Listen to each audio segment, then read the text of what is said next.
అతను ఒంటరిగానే ప్రయాణం మొదలుపెట్టాడు. గుర్తింపు కోసం తపన పడ్డాడు. తన కుటుంబం నుంచి తన తల్లికి, ఈ ప్రపంచం నుంచి తనకి ఓ గుర్తింపు సంపాదించుకోవాలని తపించిపోయాడు. బాల్యమంతా అవమానాల బరువుని మోశాడు. ఏ తాత రూపం పుణుకుపుచ్చుకున్నాడో ఆ తాత ఒడిచేరడానికి 11 ఏళ్లు ఎదురు చూడాల్సి వచ్చింది. ఏ కుటుంబ రక్తం పంచుకున్నాడో ఆ కుటుంబం హక్కున చేరడానికి ఎన్నో ఏళ్లు పట్టింది.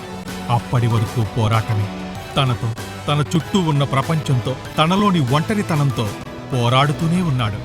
చివరికి విజయం వరించింది. కుటుంబం అతన్ని కలుపుకుంది. రూపంలో, నటనలో, వాక్చాతుర్యంలో ఒక్కటేమిటి, అన్నిటా తాతగారికి అసలు సిసలు వారసుడనిపించుకున్నాడు. సంతోషం.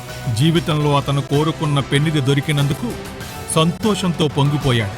చివరికి తన కుటుంబ పరువు ప్రతిష్టల కోసం, ఆ కుటుంబం నడిపే పార్టీ కోసం కాకి బట్టలు తొడిగి తాతలా ఊరూరా వాడవాడలా ఎండనక వాననక తిరిగి ప్రచారం చేశాడు. నరసింహారావు గారు ప్రధానమంత్రి అయిన తర్వాత ఆంధ్రప్రదేశ్కి తిరిగి వచ్చారు. అప్పుడు మన రాష్ట్రానికి అన్నగారు ముఖ్యమంత్రి. పివి నరసింహారావు గారిని ఇంటిని ఆహ్వానించి ఎదురు వెళ్ళి చెంబులో కాళ్ళను కడుక్కోవడానికి నీళ్ళనిచ్చారు. లోపలికి తీసుకొచ్చి భోజనం పెట్టి సన్మానాలు చేసి పంపించారు. తెలుగువాడు ప్రధానమంత్రి అయ్యారు కదా అని మురిసిపోయారు అన్నగారు అన్నాడు.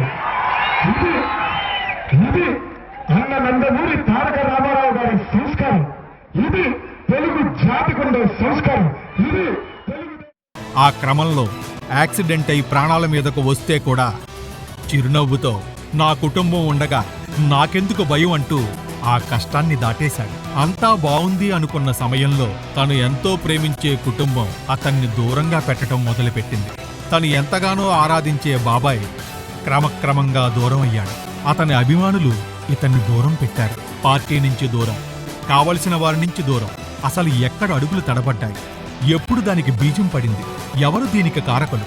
యంగ్ హీరోల్లో దాదాపు అందరికంటే ముందుగానే ఓ ఇంటివాడయ్యాడు మన రామయ్య.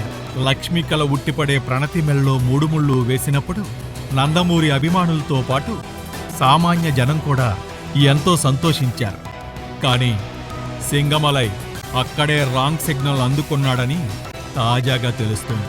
ఆ రాంగ్ సిగ్నల్ పేరే నార్నే శ్రీనివాసరావు ఉరఫ్ యంగ్ టైగర్కి పిల్లనిచ్చిన మామ.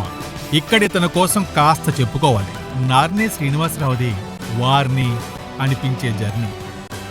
సాదాసీదా స్థాయి నుండి సాధ్యం కానంత పెద్ద లెవెల్కి ఎదిగాడు. ఏ రియల్ ఎస్టేట్ బిజినెస్ మ్యాన్.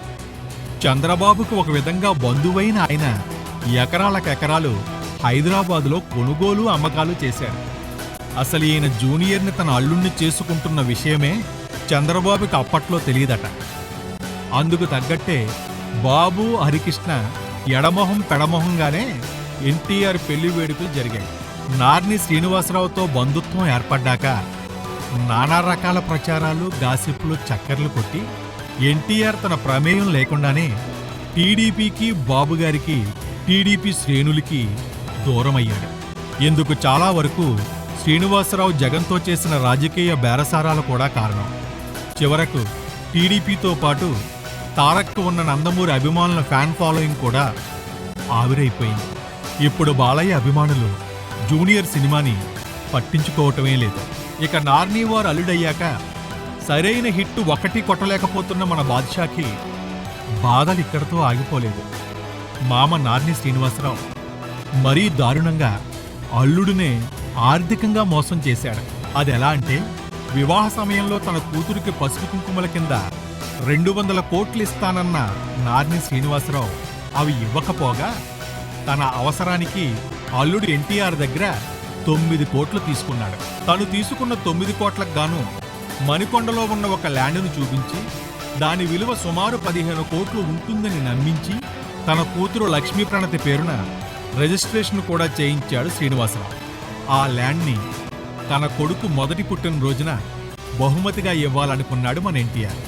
ఈ నాన్న తన కొడుక్కి ప్రేమతో ఇవ్వాలనుకున్న 2389 గజాలున్న ఆ ల్యాండ్ని అప్పటికే రాజ్భవన్ రోడ్లోని ఐఓబి బ్యాంక్ శాఖలో 11 కోట్లకు తన మామ తనఖా పెట్టాడు అని తెలుసుకుని షాక్ అయ్యాడు మన ఎన్టీఆర్. చివరకు ఈ నాన్న తన కొడుకుకి ప్రేమతో మాత్రమే పుట్టినరోజు వేడుకలు జరపాల్సి వచ్చింది. ఆ విధంగా ఇలా పిల్లనిస్తూ మామ ఇస్తానన్న కోట్లు పోయే, తన కష్టార్జితమూ పోయే. పాపం ఎంతో కష్టపడి బాలరాముడి స్థాయి నుంచి తారకరాముడి ఇమేజ్ దాకా ఎదిగాడు మన జూనియర్. నందమూరి కుటుంబం లక్ష్య పెట్టని స్థితి నుంచి అందరి లక్ష్యం తానే అయ్యేలా చేసుకోగలిగాడు. ప్రచారంలో కాకీ చొక్కా వేసుకుని దుమారం రేపి టీడీపీకి చంద్రబాబుకి ఆప్తుడయ్యాడు.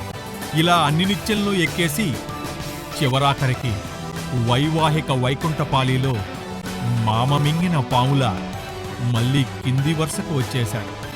పిల్లనిచ్చిన మామే అతన్ని ఇబ్బందులు పెడితే, సొంత మామగారే ప్లాన్ చేసి మరీ అతన్ని ఇరికిస్తే, అతన్ని ఒంటరివాడిని చేస్తే పాప తారక్ మాత్రం ఏం చేయగలడు?